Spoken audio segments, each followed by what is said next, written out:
Hey, shalom, shalom. Anakna waha ay bar Allah walakim la'atam. Call Shabawai Baharacha Wakak Shaw Yahweh Bashmi Shah.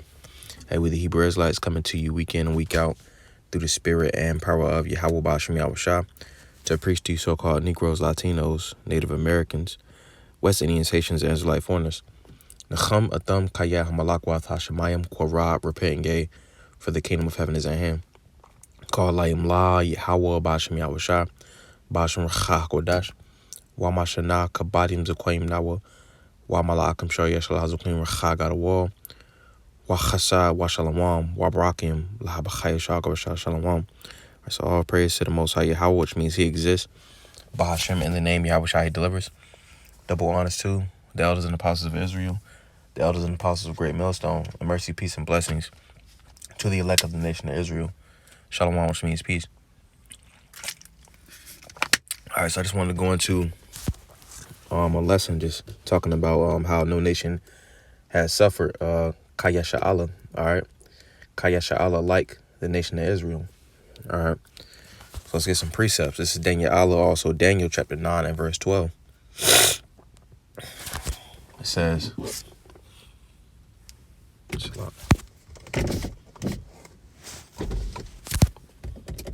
says, and He hath confirmed His words which He spake against us, and our judges that judged us, by bringing upon us a great evil. For under the whole heaven hath not been done as hath been done upon Yerushalayim. All right, so we drunk of that cup, slavery, genocide, and the curses, you see, for our disobedience. All right, so we had it the roughest compared to all the nations, you see, because the Lord punished us for sinning against Him. All right. This is First Maccabees, chapter 2, and verse 10. It says, what nation hath not had a part in her kingdom and gotten of her spoils? All right, let's get into the nation of Israel, Yahshua. All right. Every nation has had a part to play in our downfall. All right, just to prove that, let's go to Tehillim, Psalms 83 and verse 1. It says, keep not thou silence, O power, hold not thy peace, and be not still, O power. For lo, thine enemies make a tumult, and they that hate thee have lifted up the head. They have taken crafty counsel against thy people, the Israelites, and consulted against thy hidden ones. Are the hidden ones are the Israelites. It says crafty counsel. You see, that goes into the deception and the subtleness that they used to destroy us as a nation. All right, this comes in many different forms. You know, promoting wickedness with Jake. You know, Esau being the spearhead. You know, using his cunningness, you know, to figure us out as a people. All right. Verse 4. They have said, come and let us cut them off from being a nation, that the name of Yahshua may be no more in remembrance. For they consulted together with one consent. They all did this together, all the nations. They are confederate against thee, the tabernacles of Edom, and the Ishmaelites of Moab, and the Hagarenes, Jabal and Ammon, and Amalek, the Philistines with the inhabitants of Tyre. All right, so all the nations had a part to play in our destruction, or our downfall. All right, so let's go to Quiet also Lamentations, chapter 4 and verse 6. It says, for the punishment of the iniquity of the daughter of my people is greater than the punishment of the sin of Sodom, that was overthrown as in a moment, and no hand stayed on her. All right, so the punishment of Yahshua was worse than that of Sodom. All right, we went through the curses. You see, and that's why we're low as a nation. All right, let's go to Revelation, chapter 2 and verse 9. All right, on top of that, we have this as well. You know, and this is going into wicked Jews back then, you see, but I'm applying this to those today, the so-called JOSs. All right, this is Revelation 2 and verse 9. It says, I know thy works and tribulation and poverty. All right, the true people are in poverty, but thou art rich, because we have this wisdom, knowledge, and understanding.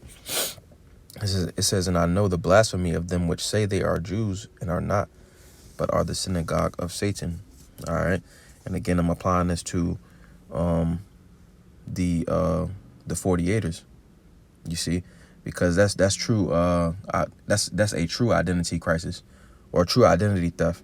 All right, because they not the true people. You see. So from there, let's go to KaYasharahla, Lamentations, chapter 1 and verse 21.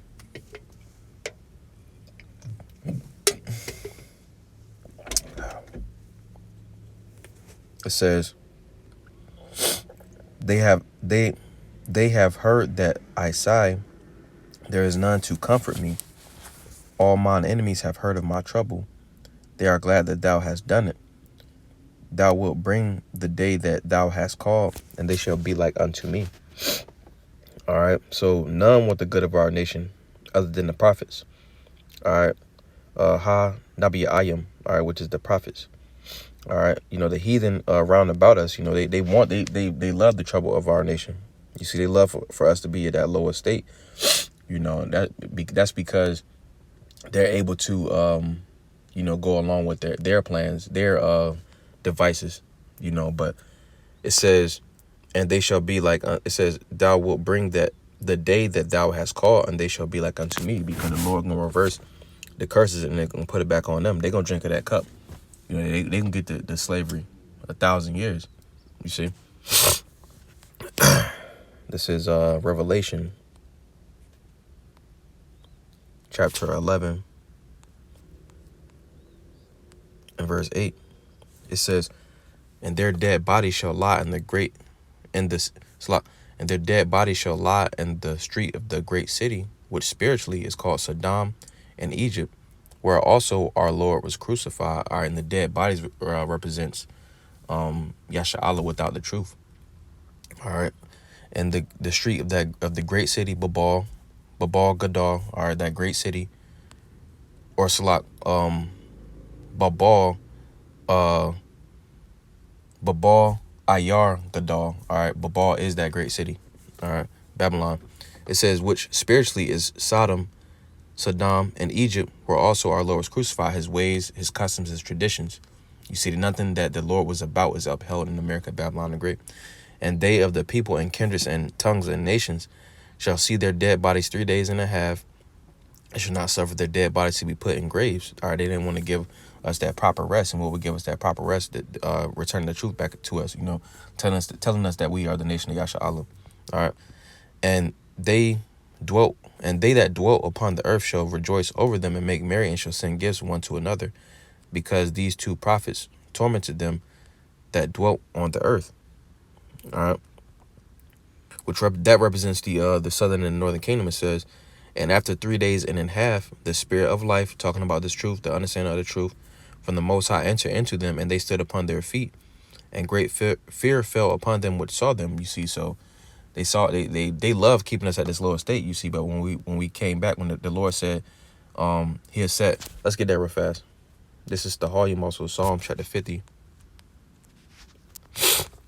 In verse 21, it says, these things thou hast done, and I kept silence, though thou thoughtest that I was altogether such as one as thyself, but I will reprove thee and set them in order before thine eyes. And that's what's happening.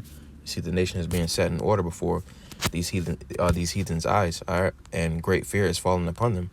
Now going back to verse 11, Revelation 11:11, it says, and after 3 days and a half, the spirit of life from the Most High entered into them. They stood upon their feet, and great fear fell upon them which saw them. All right, and that's essentially what's happening, because they know that represents the downfall of their society. All right. Now from there we're going to KaYasharahla, also Joel chapter 3 and verse 3. All right, because these are some of the things that befell on us as a people. It says, and they have cast lots for my people and given a boy for an harlot. All right, this is literal. You go into you research this. Boys was given for harlots. They was using young boys as like sex slaves. It says, and sold a girl for wine that they may drink. All right, and women was also being traded as a commodity for like strong drink. All right, And those is actually in the like the records. From there, let's go to the volume, Psalms chapter 73 and verse 8. Actually, we'll start from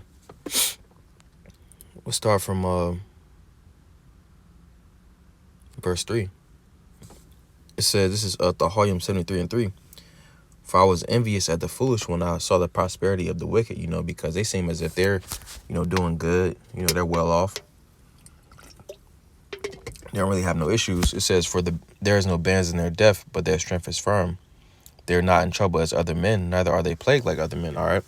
And this is referring to Esau, Edom, the so-called white man, the wicked. All right. They're not plagued like other men. I'm reading again. It says, they are not in trouble as other men, neither are they plagued like other men. And when you look at the nation of KaYasharahla compared to the Edomites, we're totally at the bottom of the totem pole, so to speak. Whereas Esau, he's in power, all the way down to the rest of the heathen. We're all the way at the bottom, below the heathen, due to prophecy, but the Lord's going to reverse that. All right. It says, therefore, pride, compassion. And that's why, going back into the title of the lesson, no nation has suffered like the nation of Israel, because we are all the way at the bottom. Nobody has been, has suffered like us. You see, it says, therefore, pride compasses them about as a chain. Violence covereth them as a garment. Their eyes stand out with fatness. They have the fatness of the earth. They have the abundance. All right. Job 9:24. The earth is given into the hand of the wicked. Roughly paraphrasing. He has all that he could ever wish for. They have more than the heart could wish. They are corrupt.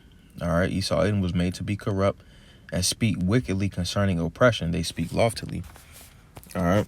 And Esau speaks very proudly concerning oppression, i.e., that was more than 100 years ago, referring to slavery. He downplays the perils that we face today. We have faced the worst perils ever than any other nation. All right. Now let's get Zechariah chapter 11 and verse 5. It says, whose possessors slay them. It says, whose possessors slay them and hold themselves not guilty. All right. So chiefly Esau Edom is the possessors of us as a people, the nation of KaYasharahla. I am KaYasharahla, the nation of KaYasharahla, the people of KaYasharahla. All right. Whose possessors slay them, Esau, Edom, and the rest of the heathens, and hold themselves not guilty. It says, and so I'm gonna run it back. It says, this is Zechariah 11 and 5. It says, whose possessors slay them, being Esau, Edom, and hold themselves not guilty. All right, they don't hold themselves accountable for what they do. It's not even it's no big issue. Like if you take like the job market, they'll work Jake until he dies, and then get the next Jake, and that was shown in slavery. Yeah, I wanted to correct myself, because the possessors would be Esau, Edom. But continuing on, it says, and they that sell them say, blessed be the Lord, for I am rich, and their own shepherds pity them not. All right. So they don't even regard the fact that Jake is destroyed as a people. You see, Esau continually does that through how he treats us, as well as his laws. Let's get that, and I'm gonna go back to that. All right, this is Yeshaya, also Isaiah chapter 10 and verse 1. It says, woe unto them that decree unrighteous decrees, that write grievousness which they have prescribed. All right, and that's what Esau Edom does. So destruction to them, because they'll do things like this. And going back to Zechariah chapter 11 verse 5, they don't need to hold themselves accountable. You see, and these are grievous things that they write. They write the laws in order to oppress Jake. You see, so they're going to get destruct. They're going to reap destruction. All right, so going back to Zechariah chapter 11 and verse 5. It says, whose possessors slay them and hold themselves not guilty, and they that sell them say, blessed be the Lord, for I am rich, and their own shepherds pity them not. All right, and they take it as if, the Lord approves of it. You see, they don't show any type of mercy, you see, but they're going to be rewarded for that. You see, they're going to be rewarded for what they did. That's why going back to Yeshaya, Isaiah, chapter 10 and verse 1 says, woe unto them that decree unrighteous decrees and their right grievousness which they have prescribed. So they're going to be rewarded for what they did to us. You see, from Esau, Edom, all the way down to the rest of the heathens. You see, so Lord's word was edifying. Called Layim La Yahweh Bashmi Al-Shah Bashim Chakodash. A double honor to the elders and the apostles, great millstone, that told me the truth and rule well. And much respect to you brothers out there pushing this truth with all righteousness and sincerity. Shalom, shalom. How you want to watch? Shalom.